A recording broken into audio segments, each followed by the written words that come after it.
Hi guys, welcome back to my channel. I know it's been a while, but I'm back, and in today's video I want to talk about the Circo Loco palette and especially how other people have been making looks with it, and we're going to kind of rank those looks as well. So welcome back here, and if you're new here, make sure to subscribe to be entered into those regular giveaways. Alright, so let's move on. So as far as the looks that were created with the new NATASHA DENONA CIRCO LOCO palette, a lot of people have come up with their own, and you guys already know my opinion about an all blue look. I did a video a while ago about top ways not to wear blue eyeshadow, and one of them is not to wear blue eyeshadow by itself, just because it does age you and it does make people look significantly older, and I never found it more flattering unless you're pairing it with like a warm color. And we also talked about why in Hollywood they use blue for villains, and why even like top celebrities are very rarely wearing blue eyeshadow.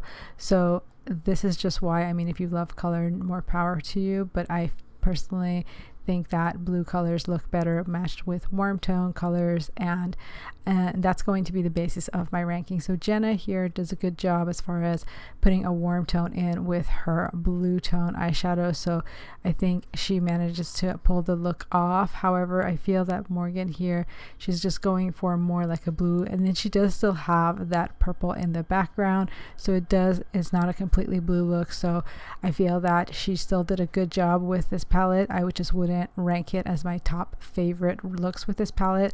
Now, another YouTuber, her name is Karen. I don't know if I agree with this look. I mean, I'm not sure if I'm a big fan of this look. I mean, nothing against the YouTuber, but I feel that this all blue look is just not super flattering. That's just my opinion.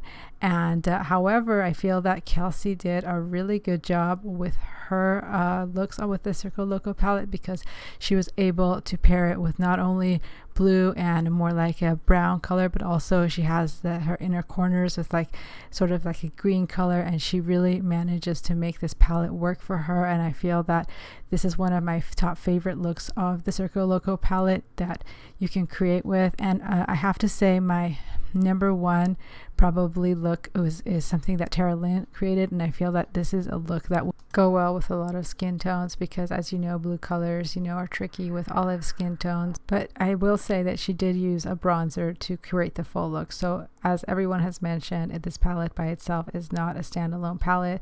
And here my friend Christina, she also added warmth to her look by using other colors. So if you are planning to use this palette, I would definitely go and add some kind of warmth to it one way or another, because blue by itself is just, it doesn't do enough justice to the look that you're trying to create, and it's already a tough palette to create looks with. So back to the question of who wore it best. Well, let's just check out a few more YouTubers to see how they've created looks. It looks like this YouTuber here, she's also added warmth, but she's also added purple and blue, which I think look great with blue eyes. If you have blue eyes, I think it's a lot easier to do an all blue look, and I feel that she's accomplished that. However, I'm not quite sure if I am a fan of Male's first look with all the blue. I know she has other looks where she added purple and a silver shimmer, so I actually kind of like this look a lot. I think this is one of the better looks. Not a huge fan of the super icy look, even though she has green in the inner corners, which I think is what saves the look here, and it matches her top, so I think that works out for me. Let's just check out another YouTuber for the sake of this competition.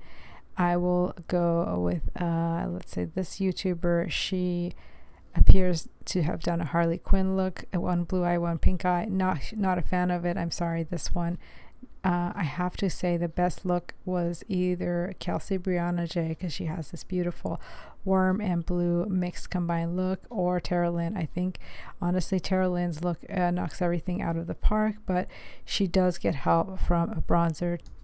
And of course, the fact that she has tan skin lends to this look, as well as the fact that she's wearing a blue top. So those are all things to keep in mind when you're creating a look like this, is to really go for an outfit that will flatter that look. I'm not a huge fan of the other looks that were created, but I'm actually thinking this is probably one of the best looks, and you probably don't need this full palette just to get that one shocking icy blue. I'm sure you can find singles for that icy blue somewhere else, but having blue eyes does help, which is why I think Kelsey had to do a harder job to get this look, and I feel that she probably might be the winner in this case because she has a mix of blue and orange, and she was able to make it a full look despite not having blue eyes. So that's my thought on who wore it best. Now let's talk about Wandavision collection from Ulta. The whole collection is pretty bad, honestly. I think that the only redeeming ones is this bag, which has like a remote resemblance of Wandavision. This whole collection, everything, all the pencils are really bad quality.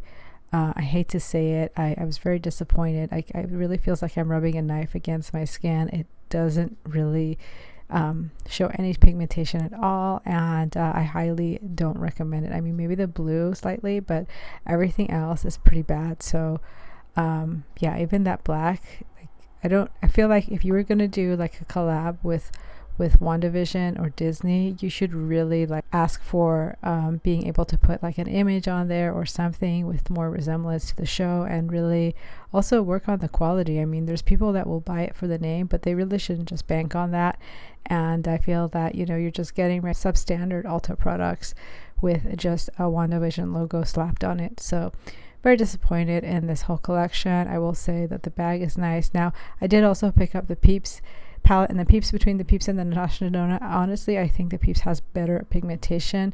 And I know it's hard for some people to hear this because, you know, it's not a $129 palette, but you know, the pigmentation here, and you know, my swatches are always super light, and I don't, you know, use primer, I don't press hard enough, all that, but you see that it's very pigmented and it shows very well. Now, however, with the NATASHA Denona, you really have to still, I'm not saying they're bad quality, but it does seem that, you know, some of the colors are not as smooth as, for example, the HIPDOT one.